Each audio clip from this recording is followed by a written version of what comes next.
Hey, yo, what up, Bodega Podcast? You already know who it is. It's one half of the sexiest Puerto Rican studs on this planet, Ortiz, baby. And shout out to all the Bodega Podcast listeners. Ow. This is Agatha Carter, and you're watching the Urban Wrestling Network. Yo, this is the Lucha Thug, the one-man Lucha gang, El Rey Gordo himself, the King Fat Boy Papo Esco, and y'all rocking with the Urban Wrestling Network. This is Shane Taylor, CEO of Shane Taylor Promotions, and you are listening to the Urban Wrestling Network. What's really good, ladies and gentlemen? It's the OG Boricua Dandara, the AKA, the Coquito Papi, the AKAs of AKAs. I got none other than my brother, who looks like there's too many AKAs, but I got Evil Once, Evil Orbit. Gentlemen, what's really good? What's going on, Chef, my man? This is your boy, your quintessential Puerto Rican muffin, Jorge, a.k.a. Evil Once. He is my boy right here, Evo Uno, the late afternoon snack. He's always here with us, man. And let's talk about wrestling, because it was a juicy week in wrestling, brother. Absolutely. You know what? Before I talk about wrestling with the big homie, we do have the official line for our online store, which is storefrontier.com. You put Urban Wrestling Network, and you will find a whole bunch of different designs and all types of dope shit. We also just interviewed Sean Taylor from Ring of Honor. That's on our network. So Urban Wrestling Network. That was a real good interview. Yeah, that was a real good interview. Him and King Papo Esco, I'm battling with, you know what I mean? Those are two dope interviews. And that's on the network as well. So urbanwrestlingnetwork.com, y'all know what it is. There's so much content on there with the homie B Dollar, Master Bryce. I think it's like 1983 or some number after that. He's got his content. He has everything out there. There's a million things to look at. Crazy week in wrestling. I think we should start with Impact Wrestling and lead off to what we think. We start off, and we do see Tony Khan and Jerry Lynn sitting ringside. And I know I'm skipping things, but this was the meat and potatoes. Was we finally are seeing AEW talents in Impact Wrestling. Private Party comes out with one of the most people I don't like, so I don't even want to say his name because he should not be in Impact Wrestling. But they come out with Fat Hardy. Private Party has a showing. I thought Private Party did everything that I knew they would do, and they lit this shit up. I know people were saying that they only won because of nefarious outside tactics from a Mr. Jerry Lynn. But listen, tomatoes, they looked amazing, and we're now getting the crossover from the AEW talent, my brother. This was huge. Man, Chef, when I saw Private Party come out with big money Matt Hardy, which I still don't like from the days of the Delete, you know, that nonsense. But he brought in a couple of good points when they said the Hardy Boys never lost the titles. They were teleported, you know, like they were doing the other shows before they left. So they actually never lost the titles. So that was kind of cool. But seeing Private Party there, a tag team from another company, a supposedly, you know, a from another place that's going head to head with your company. And actually, you seen that one type that they're talking about, that merger, or I'm sorry, not the merger, but a partnership. You know, when the crap sheets came out, they were saying it was going to be Omega and the Good Brothers. It's going to be a one-off thing, and then that's it. You know, almost fast forward 2 months later, Omega's still there. The Good Brothers are now in AEW, back and forth, beating people. They just beat the crap out of what's the guy's name with the mask from the Lucha Brothers? Phoenix? Not Phoenix, the other guy. Pentagon? Not the other dude. Pentagon. They beat the crap out of him in the back. during one of the commercial breaks, so he got destroyed. But you seeing a new tag team come in, and people were upset. Oh, well, what is Private Party doing here? Private Party is there to tag team because, and I'm gonna say it, Impact Wrestling tag team division is crap. There's nothing there. It's like you drink a glass of water and there's this much water left in the cup. That's the tag team division at Impact. You have the Good Brothers. You have Motor City Machine Guns. You have Triple XL, but you have Dean or what's his name? The blind haired Larry Dean. Larry Dean in jail. So you haven't seen them in weeks or maybe months. What happened to Reno Scum? I haven't seen Reno Scum in 2 months. And they're supposedly part of the tag team division. The Rascals left. So they're what? Three tag teams? So it's embarrassing that you have to bring somebody out from your company to put in that place as the number one contendership. Now I feel bad for James Storm, because James Storm is beginning to look a lot like Tommy Dreamer now. Tommy Dreamer is the savior for any storyline, and now anyone who needs a tag team, here comes James Storm to be the tag team partner.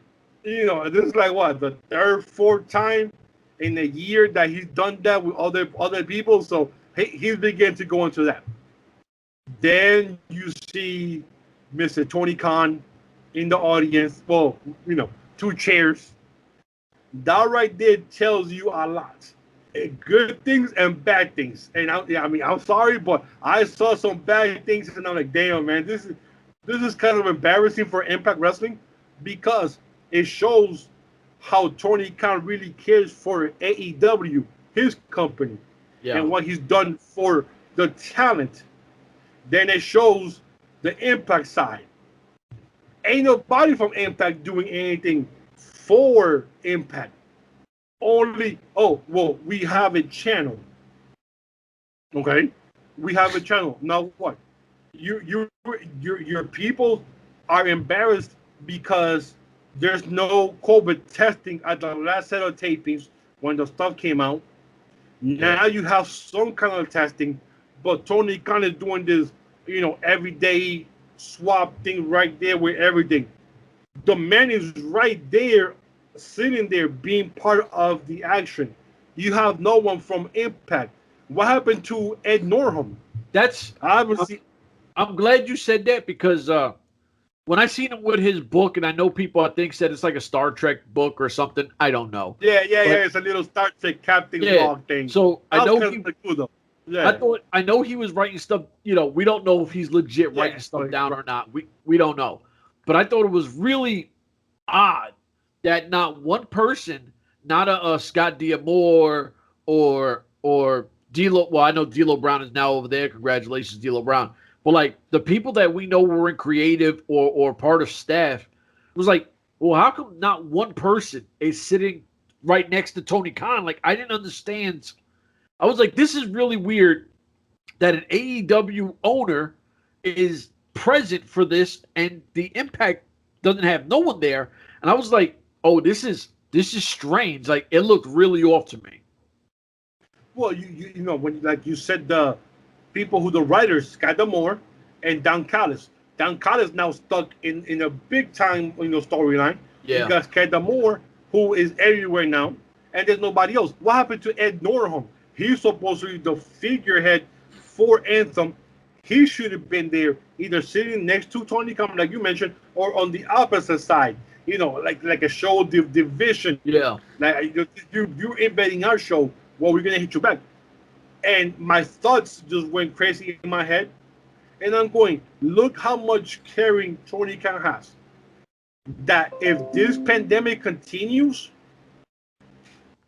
I wouldn't doubt it that Tony Khan will buy Impact Wrestling and make it a sister company, like keep it separate, where you can have a regular show with the guys like you do on AEW Dark.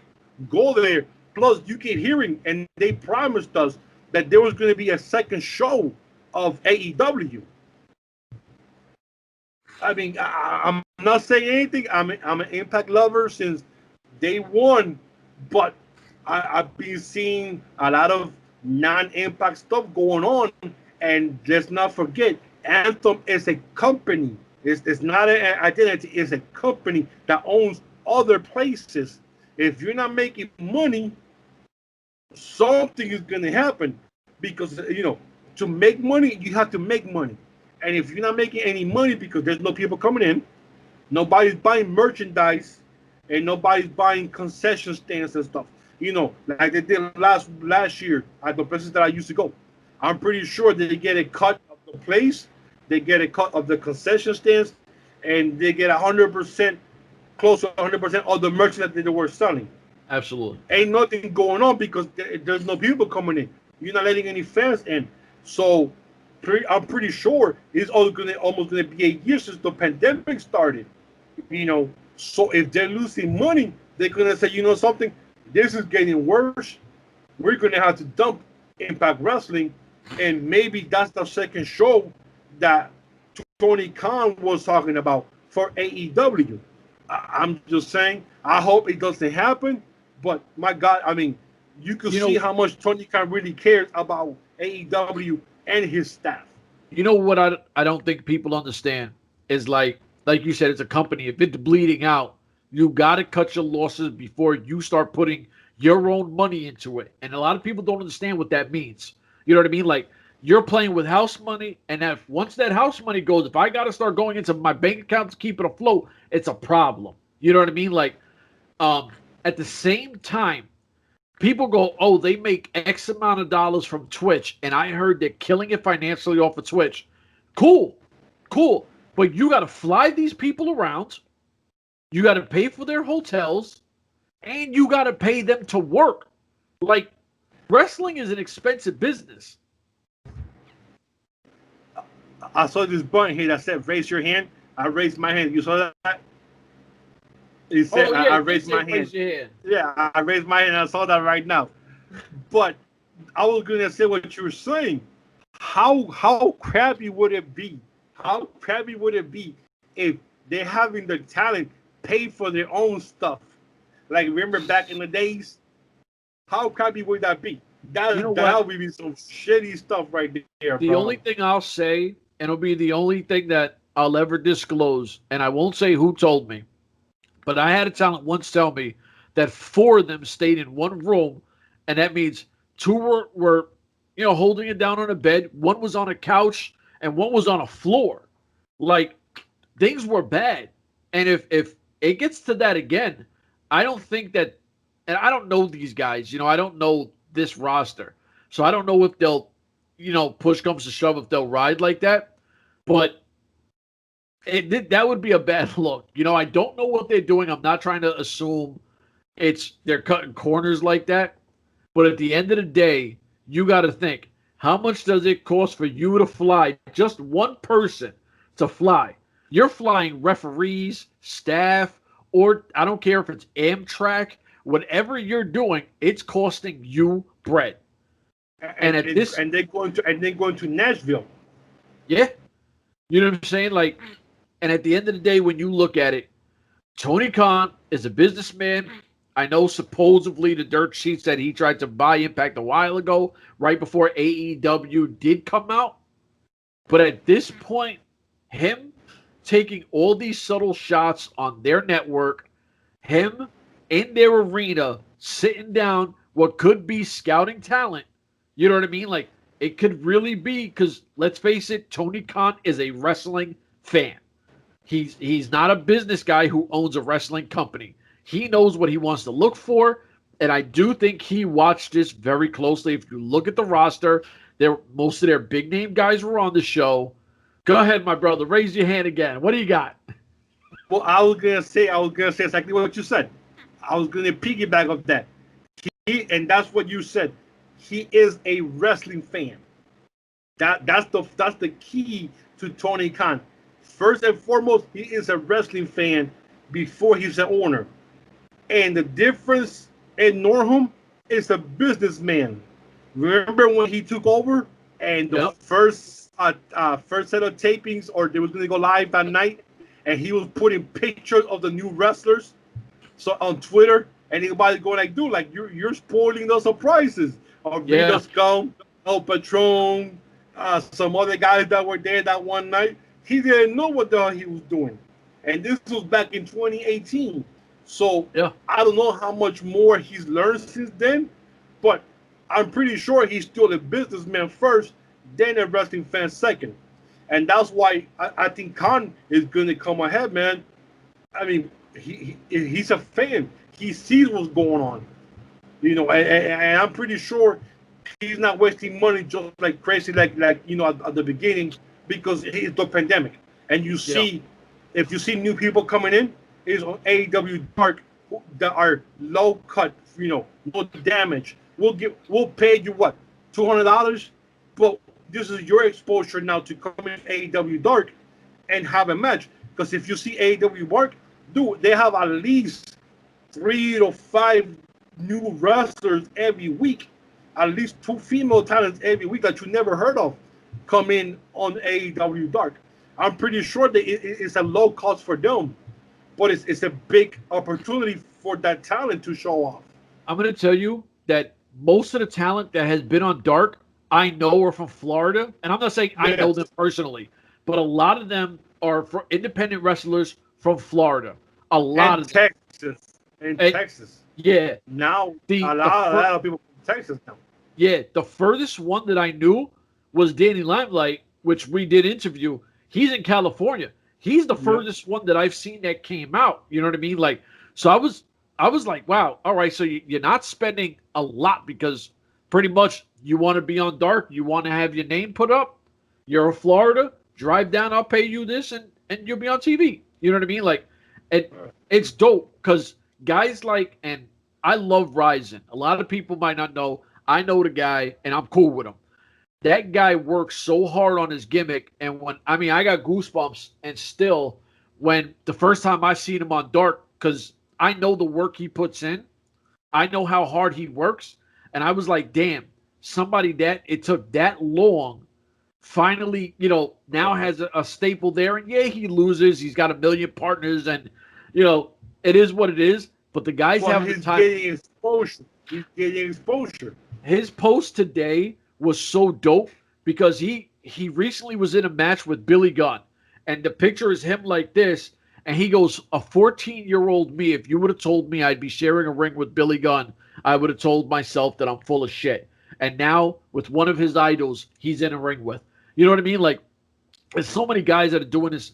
Tony Khan has done so many unbelievably heartfelt things that the tribute for Brody Lee, Mr. Brody Lee, that was, I'll probably never see one ever again like that.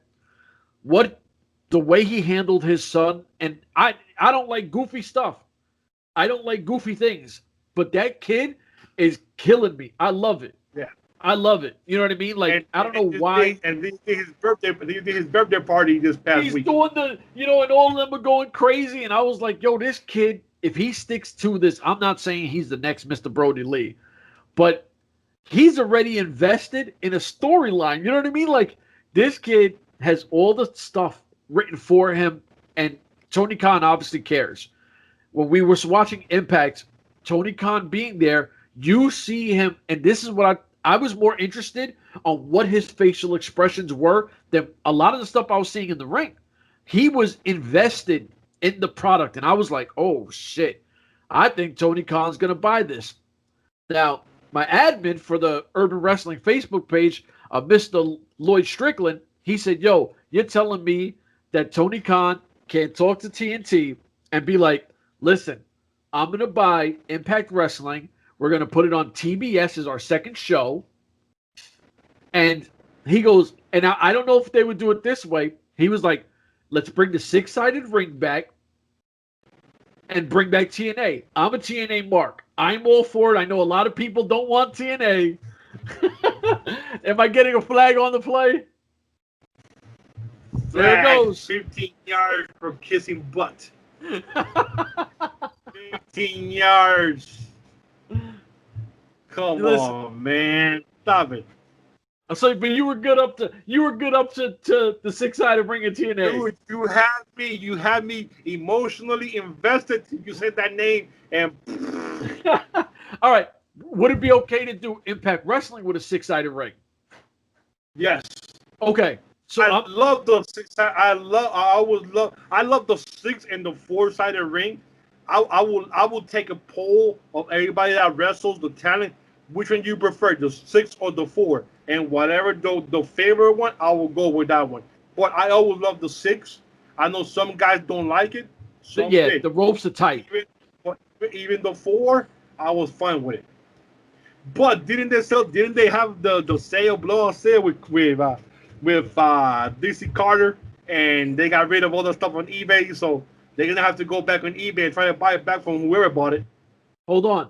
The cool thing was the guy who built the 6-sided ring is the ring crew guy who works for AEW. So if they wanted that to happen, call up the big man Bob, because Bob will get that done. Yeah. But you had me for a minute until you mentioned TNA, man. Listen, you know me, man. I love TNA. I'm a TNA guy. I'm my biasness will always cut in, but that's a fact. But then we could go into something I was super upset about. Taya Valkyrie. Now I know your opinion on it. We're obviously still going to talk about it. Let me start with Taya Valkyrie. Always looks gorgeous all the time. I don't care where she is. She's a stunning woman. She had a phenomenal dress on. Turns out she shoots Johnny. Well, she got the hit for Johnny Bravo. They arrest Taya Valkyrie, and that's her send-off to Impact Wrestling, the longest reigning Knockouts champion of all times, and you write her off like that. That was trash. Bro, I was surprised. I was shocked, and I was actually embarrassed because you have someone as her caliber. What she did for the company for, 3 years that she was there? What she did for the women's division. Yeah. She held it together while they were going through this little, shake up of people leaving and people coming in. And she held the title for the longest reigning title of anyone. She was there. She was in everything that was there.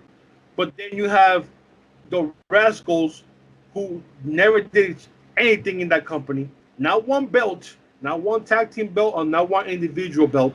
And you have this big somber story about them leaving, and you have this one final match. But you don't do the same thing for Taya. Even if it's not on the show, you could have something done after on YouTube.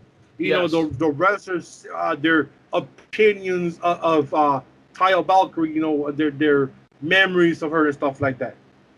I found it funny the way that she got sent off with the little joke between Tommy Dreamer and AC Romero. That was where do you think she's gonna go? Well, if she's lucky, she'll go to Jacksonville State Prison for 2 years. If not, she'll go up to Connecticut for 2 years and maybe an option on the third. Yeah. And that will break your heart. That will just change your world. And then I love how AC goes like, oh man, I hope she just gets sent to Baltimore. Meaning Ring of Honor. Ring of Honor, yep. Taking a shot at Ring of Honor. But, to be, and not to get away from the thing, Ring of Honor, every time we think Ring of Honor is going to be dead or is going to die, they always come back. And they took the break from the COVID. Then they had the situation with Marty Scurll. Marty Scurll is officially gone with the company. He's done. Yes. So he's done. And every month, they have the talent go to Baltimore. And they have them stay in a hotel for the duration of the tapings. They have them do 2 COVID rapid testings the same day. And if you pass, you go into the hotel. If you don't, you get sent home to go do your 14-day by yourself. Like self-quarantine. So they do 2 rapid tests before they get into the hotel. And then they have their own rooms in the hotel. Everything's paid for. They stay there the whole duration of the tapings. It's 4 1-hour tapings. plus whatever interviews they do everything in there. So for that, I'll give them credit for that. That's something Impact should be doing. You think? So they'll is be it kind doing of that like in there. so they're kind of like doing like the NBA bubble? They're keeping them there and Yes.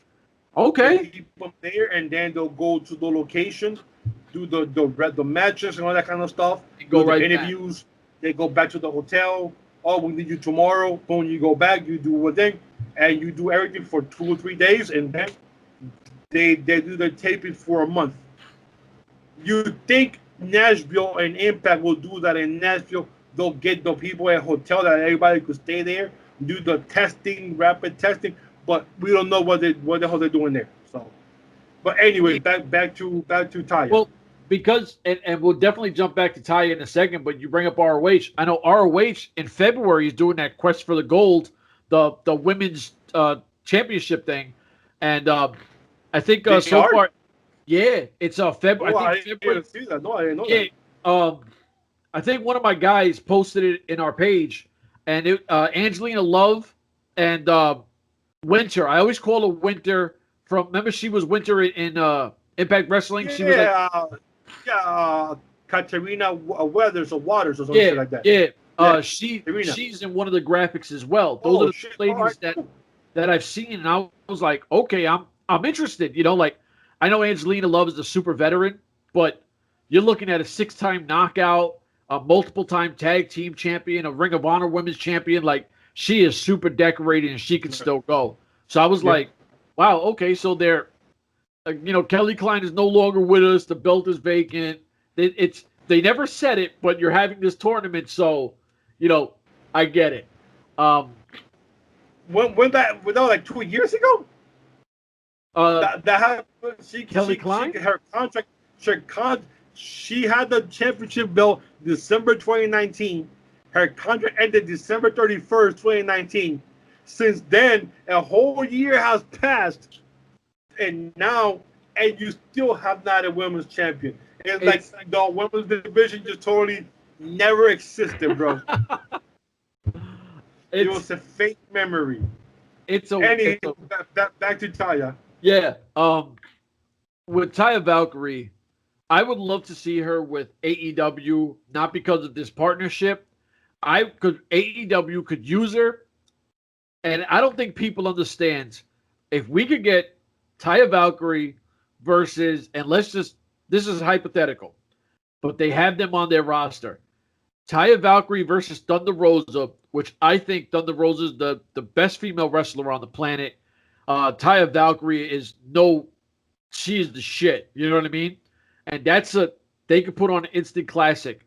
You also could put Taya Valkyrie versus Evilise, another opportunity at an instant classic.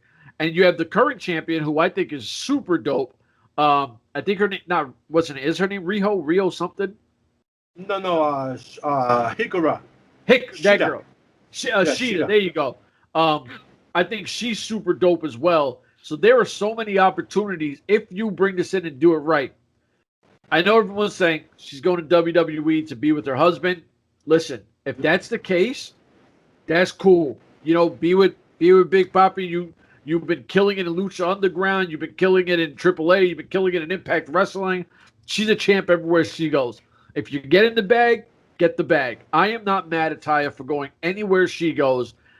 As a fan, I just think that she would be treated and have a way better role in AEW than being behind Charlotte Flair, being behind Bayley, Sasha Banks. God knows if Ronda Rousey comes back. There are so many girls that, and I don't care what people say, I don't want to see Taya on NXT neither. Taya is too good to be on NXT. NXT is a great product, but it's not Raw, SmackDown, their mothership shows, and Taya deserves a bigger platform than that. That's my beef with NXT to anything else. My fault, my brother, my fault. All right. What's next on the agenda? What's next?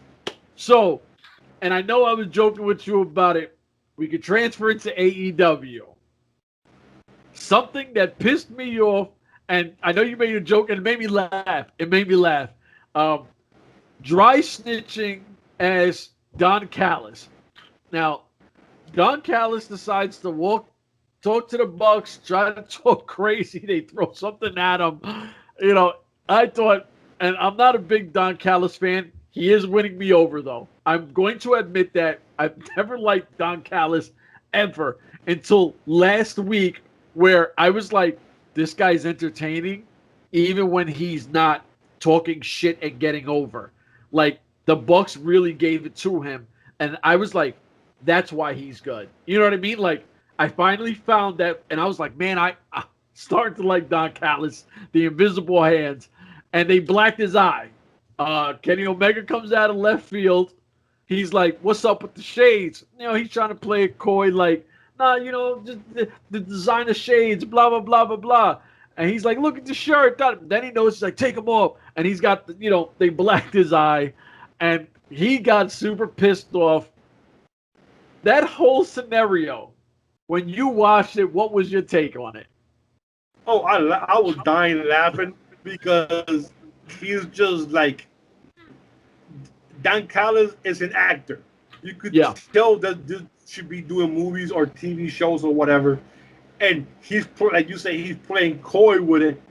And then he name drops both the you know, Matt and the Matt other Nick. kid. Yeah, Matt and Nick. And you know, but come on, you just forget about it. But it's how subtle he just dropped it in the middle of the conversation. Like, it wasn't like it was these two guys or towards the end. It was during the middle of the conversation, and it just got dropped, and it just continued. And you have to laugh. And then the dry snitching thing came up, and everybody was just snitching. I'm thinking, so he never snitched. He never snitched. He just, you know, in the middle of the conversation, you know, stuff happens and stuff gets dropped. And now this is where we're going to see the Good Brothers turn on the Bucks. Yeah. Because supposedly on Wednesday they have an 8-man tag team where they have the Good Brothers and the Young Bucks go up against, I don't even know who they're going up against. But this is where you're going to see the Good Brothers take out the Young Bucks to have that match at Revolution later on the month in their pay-per-view, going up against the Young Bucks for whoever title they're going to get. This is why like you said, I don't believe Private Party will beat the Good Brothers in the Genesis pay-per-view because of the next Revolution pay-per-view. So, now, but it's still going to be entertaining to see, to watch. Now, how wild would it be if Private Party beats the Good Brothers for the Impact belts, and then the Good Brothers beat the Young Bucks for the belt? You know, like, it could happen. I think that Impact fans would love it even more because at this point right now, AEW has been like Impact's like the redheaded stepchild to AEW. The humor. Go ahead, my brother. He's got a hand up. I just thought of something. Depending on their egos, and depending on how they do that match between the Bucks and the Good Brothers at Revolution, if it happens, we just speculate, jump on hypothetical. Would it be a DQ finish? Would it be an outside interference? Will somebody take the pin? Depending on their egos. So I'm thinking, depending on their egos, if they don't want to get the pin, like you said, Private Party could beat the Good Brothers for the tag team belt. That one match is already set up, so now they'll insert Private Party into that 6-man. The Good Brothers get the belts back at the end of Revolution because that was part of the speculation. So none of the big tag teams will get the pin. Once again, speculation because we don't know their egos. No. Yeah, you know, because we know everything's about politics nowadays. You know, and I think that's going to be the hardest part about this partnership is, can certain guys put their egos to the side and keep doing what's best for the business? Because, and like you said, the Dirt, she said this was a one-off. We all laughed at them. What we're still watching has never been done. I am so intrigued. Even if I think a show is whack or it doesn't stand up to what I thought, I'm still enjoying the what-if possibilities. This is like fantasy booking right now. You know, You have these opportunities and that we've never seen before. And I love the fact that Private Party has now been there. I would love to see, a few more Impact guys. I want to see Josh Alexander, especially in AEW. I want to see Josh Alexander versus the Murder Hawk, and let that be whatever's going to be. Those are two big boys that I think I'm a big Josh Alexander guy. I'm a believer in him. I think he's the truth. There's so many, like I said, fantasy booking. We have it. Just don't try to say it. You know what I mean? Enjoy what we're seeing and just have fun with this. At the end of the day, though, we're seeing Omega heavily on Impact. And I know a lot of AEW fans are not feeling that because they're like, our champ is over there and you got Moxley over here. I don't care because something has to be done to draw both. If you put Moxley over there with no title or nothing, what does it really mean? They're doing it perfectly to me. My one critique on last week's show is, for the first time ever, I thought that MJF was exposed to looking average in ring at best. I was not blown away with MJF. I was like, wow, MJF is the least talented person in this match. But Sammy Guevara looked like $1 million in this match. And I was like, wow, that's the kid that I watched in the stupid panda outfit in the Impact Zone. And look how far he's came. And it looked like right now, Sammy Guevara needs to leave the Inner Circle. I do think that Santana and Ortiz, who also took a L, which I don't understand what the hell they're doing with them. I think that if need be, they have to go face because Inner Circle is heel. I don't care. I know they could be faces. They all got to get away, but I am really curious. I am so fascinated to see what's next for Sammy Guevara. He's the guy that has me. I need to see what's next. Yeah, that whole show was good, but there was a lot of botch moves in almost every match. I mean, even Jericho almost, for God's sake, he almost broke his neck trying to do the lion salt. And you were like, oh, Lord, this dude should not be doing the lion salt anymore if he can barely get off the ground. Yeah. I mean, and look at his physique. We know he ain't working out. Oh, he looks rough. He's 49. Then somebody's going to put on Twitter, between him and The Rock. Oh, I see that. You can't compare both of those guys right now, man. One's a blockbuster movie star, future president, against a guy who looks like he doesn't care too much about the gym. I mean, I think the only lifting that he does is when he eats or when he drinks too much of the bubbly. Well, go ahead, Chef. You raise your hand. I gotta raise the hand. And I don't want to talk. I don't want to talk crazy on The Rock because The Rock is the greatest of all time, right? But The Rock wakes up at like 4 a.m. to have the craziest routine ever. And right now, and I've never seen The Rock out of shape. Let me say that. But he's also Black Adam. How would you expect him to look? Like, you know what I mean? He's the Rock. He's no longer a wrestler. Like The Rock, his body is his temple. His body is his money. You know what I'm saying? Like, even a guy. That's true. That is true. Yes. Yeah. Even a guy, and me and my wife watched it, I think a few months ago, Batista, where it was something weird like he was trying to protect this little girl who wound up being a hustler, and it's called like this Me and My Spy or something. And so it was on. Yes. I watched that. The little girl stole the movie, but Batista looked like, you know what I'm saying? He looked like he was still wrestling shape. This is what happens when you don't be a wrestler and your body is what's going to sell you. Like, people get too caught up on Jericho and his weight. Listen, Jericho fat and out of shape, people are still going to come see him. You know Jericho could be in 60 years old. Chris Jericho's going to be here. He's going to be using a walker. I'm going to go see him. It's the same thing. Jericho.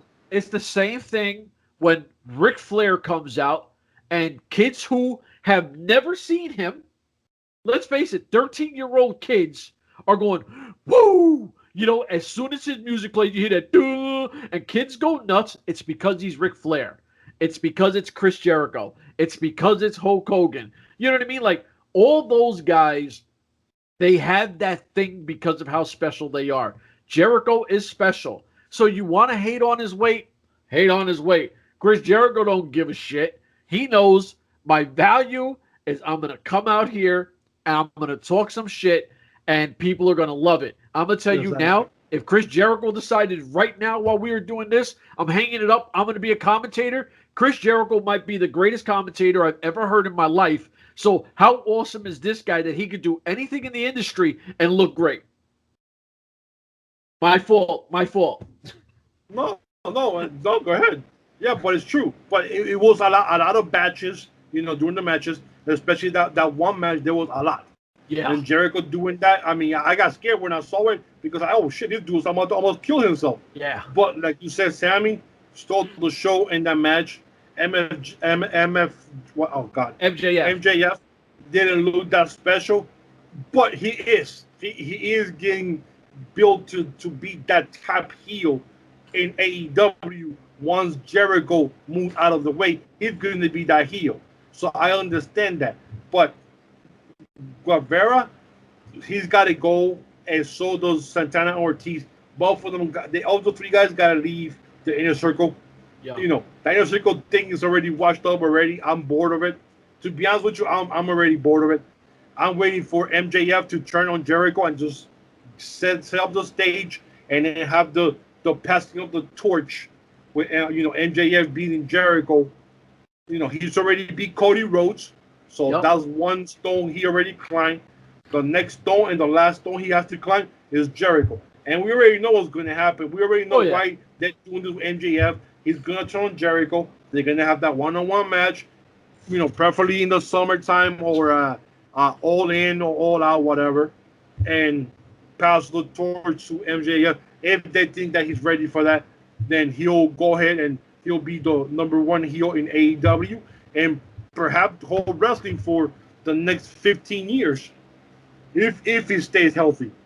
Yeah. Oh, yeah. I mean, listen, I always said that MJF feels like a young Eli Drake to me. Both could talk great on a microphone, all that other good stuff. And I tell people all the time, Eli Drake in ring has never wowed me. You know, I've enjoyed his matches, but he's never been like a wow factor. If MJF could just make it enjoyable like an Eli Drake, but be the piece of trash he is, because I'm telling you, he goes nuts on fans and he's just a crazy dude. But like you said, he could be something special if he plays his card right. You know what I mean? Sammy, like I said, Sammy Guevara, like you said, and I'm on piggyback, stole the show. I sat back and I was like, holy shit, at this point, Sammy Guevara, I think, should be the guy. And I know that for some reason they're keeping Darby Allin with Sting and doing whatever they're doing. And to be honest, I don't think that Darby Allin needs a belt to do that. You know what I mean? I would love for Sammy Guevara to take the TNT title and make that title have some kind of prestige and just let Sammy Guevara do his thing for just a year. Let him do his thing for a year. And I guarantee you, when people go, holy shit, what a reign, whoever takes that belt off of Sammy Guevara has to be the next guy in line where you're trying to build him up. And then Sammy Guevara could be the next guy that you're looking because he's still super young. And now he plateaus to one of your main event guys, one of your top tier guys. And I'm not the smartest dude in the bunch, but I'm just saying Sammy Guevara really blown me away. And that's what I took from this show. I hated LAX losing. Jericho almost killed himself. MJF he underwhelmed me. I was like, okay, but Sammy Guevara stole the show. That's what I took from this week. I was like, holy shit. It was a great week though. Oh yeah, it was an awesome week of wrestling. You know, Tony Khan being at Impact Wrestling, Pirate Party being at Impact Wrestling with Matt Hardy. You know, where Matt Hardy saved the company back then. You know, all that stuff with Don Callis and how the Young Bucks know how Impact Wrestling checks bounce, so they rip the check. So because they know how their stuff. So I like how they always taking digs at Impact Wrestling. That's kind of cool. The one thing that I would love to see is I would love that maybe AEW will send some of those young tag teams to Impact Wrestling. Yes. Man, that Top Flight or my favorite tag team, Chaos Project. I mean, I love those two guys like crazy. Chaos Project, Bear Country with Yogi and Boo Boo Bear. Yo, dude, I don't know Bear why I Country. like them, but I like those dudes. I love those dudes. It's like it's like they don't look like nothing special. No. But when they get in the ring and they do all those crazy ass moves, you go like, how the hell did that happen? That guy holding it and then they do the double splash. That was crazy. And I call them Yogi and Boo Boo Bear Country. That their names. And even that dude, Mike Contorto. Oh yeah. I think he looks like they can say, oh, he looks like Bruce Brody. No, he looks like Hercules Hernandez. Yep. That's what he looks like. I'm glad you said that. The stuff tied, the hair, he looks like Hercules Hernandez. Every time I see him, oh, he looks like Bruce. No, he does not look like Bruce Brody. That's Hercules Hernandez's little kid. Because he looks just like, and the thing was, he gave Moxley a fight. I was surprised that he gave Moxley that top, and then actually surprised they let him take that much offense on Moxley. Yes. Because he probably did a lot of power moves on Moxley, and I'm like, go, this dude's about to kill Moxley pretty soon. Yeah. All power moves. And I'm thinking like, dude, you take that guy and send him to Impact. He could be, give him a year or two. Like, use Impact, like somebody said on Twitter, a sister corporation or a developmental company. What's wrong with that? Dude, send that Mike Contardo down there and have him slowly push up. He could be somebody's bodyguard right now. Yeah. On Impact Wrestling, just like they have Ace Austin with Fulton. They could do the same thing with somebody else, or put him as a single guy, push him up. Dude, that dude will kill. Take some of the young tag team that are just sitting there, just clapping on AEW Dark because you don't have shit for them to do. Send them over. TH2. Those two guys. Don't send them to wrestling. You send 3 tag teams. The tag team division will go from here right to the top. Because now they have blood, they have young blood, and you have guys that could go with the talent and get their reps in. The only way you're gonna get better is if you're in the ring actually perfecting your craft. There's so much practice that you could do. I mean that Top Flight tag team with Evan, they try to do one move on the guy where they flip them, the guy goes over, flips, goes around, tries to do and totally misses him. Yeah. And then tries to do a thing backflip and missed him again. I'm like, what the hell are you doing? And that right there shows you that they're trying to do too many pretty moves. Yeah. It's the inexperience in them. That too many, you're trying to look pretty right now. You're trying to get too many moves in too fast. Like, go with what you know. And later on, do those, later on. They need to be in the ring, not just once a month. They had that one match against the Young Bucks, and then you never saw them again till this. Not even on AEW Dark, maybe once. If you have a partnership with Impact, send some of those guys that you're not using. You have 20 tag teams, for God's sakes. Send the guys that you're not using, send them down. Michael Torto, send that dude down to Impact. And to be honest, when you were saying he could be somebody's bodyguard, I would love to pair him with a James Storm. Put him with a veteran and just kind of let Storm groom him. You know what I mean? And then let Storm do what he always does and turn his back on him and then build have him beat Storm. You know what I mean? Have him beat Storm. And at that point, you're looking at this guy's the next Impact champion. He's grooming the whole way up for when he comes to AEW. Now you got somebody who is prime ready for TV You know what I mean? Like, I completely agree with you. Now I want to end this, and I want to salute to Tasha Steeles and Kiara Hogan, but I want you to tell them, because you're the one who showed me, and I thought it was fire, how Pretty Thug took a shot at the AEW Women Division. So please let them know what our Knockout Tag Team title champions told them. Hey man, since day one, and Chef is my witness, we can go back to different shows. They were my pick to win this tournament. I told Chef is going to be Pretty Thug. They're going to be the next champion, period. No question about it. And they won. And right after the show, they did that interview in the back, all excited with the titles. And Tasha Steele says, and I quote, we are the champions. We have real belts, not like those AEW that have those medals around their necks. And then Kiera Hogan co-signed it and said the same thing. What she said is the truth and it's lit, like they always say. Now let's not remember and let's not forget that Kiera Hogan is dating Diamante from La Sicaria, so there's something there. And right after they said that, Diamante went on Twitter and said, "Hey, you talking out of pocket right now. You know, if you want it, you know where to find it, blah, blah, blah." And I went on Twitter. I said, Tony Khan, anybody here needs to sign this match. And it needs to happen at Revolution, or it needs to happen at our Genesis, whatever.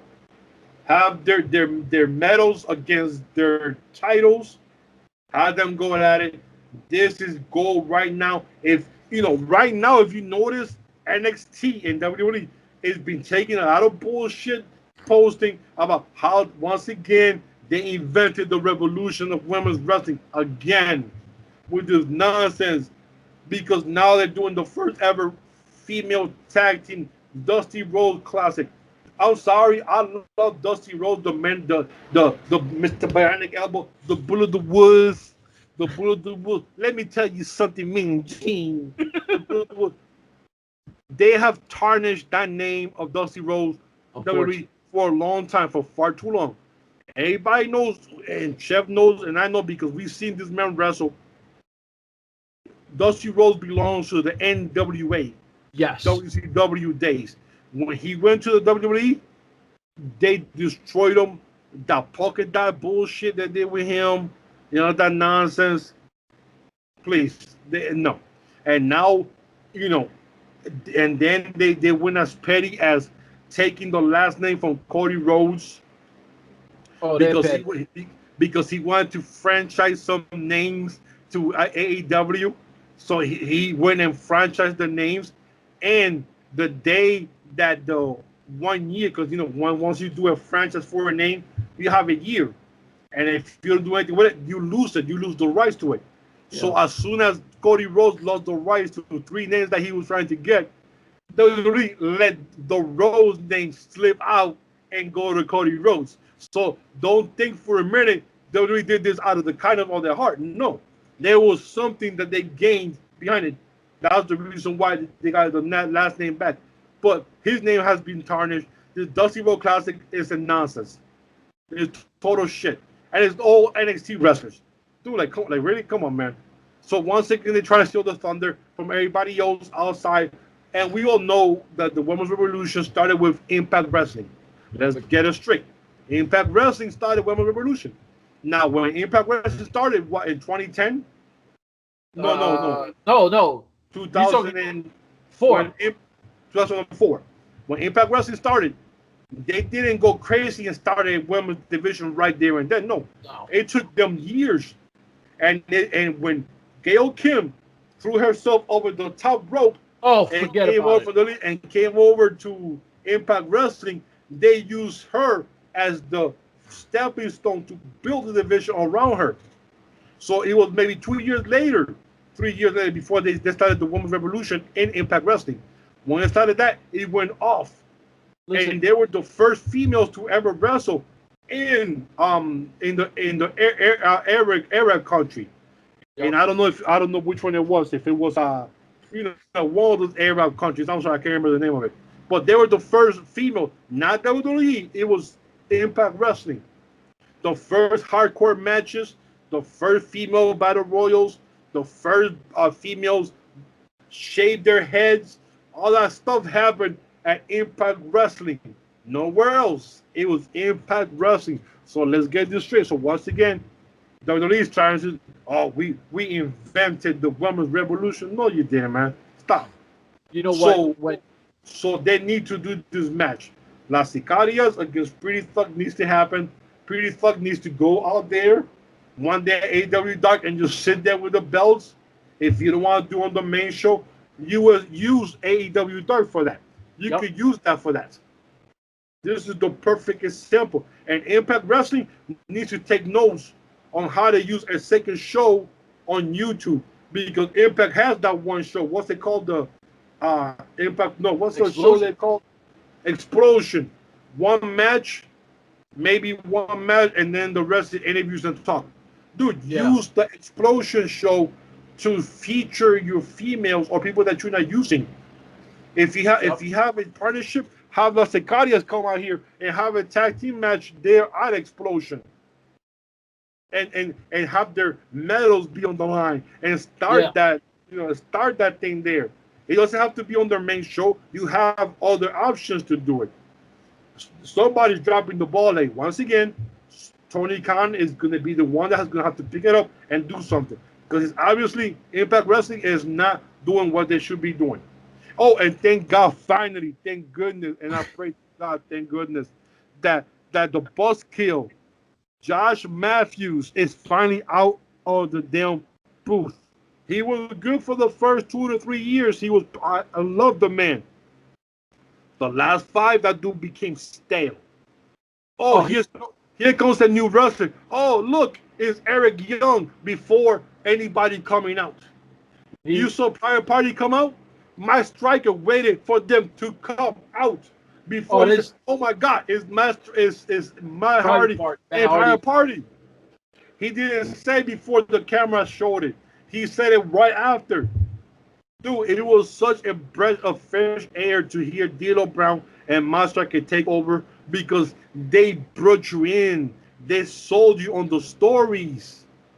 Yes. How money Matt is taking 50% from Private Party when they do third-party shows, and 30 from the other show during the match. Giving you little tidbits and stuff like that. Yeah, giving you the history. Was feeding us.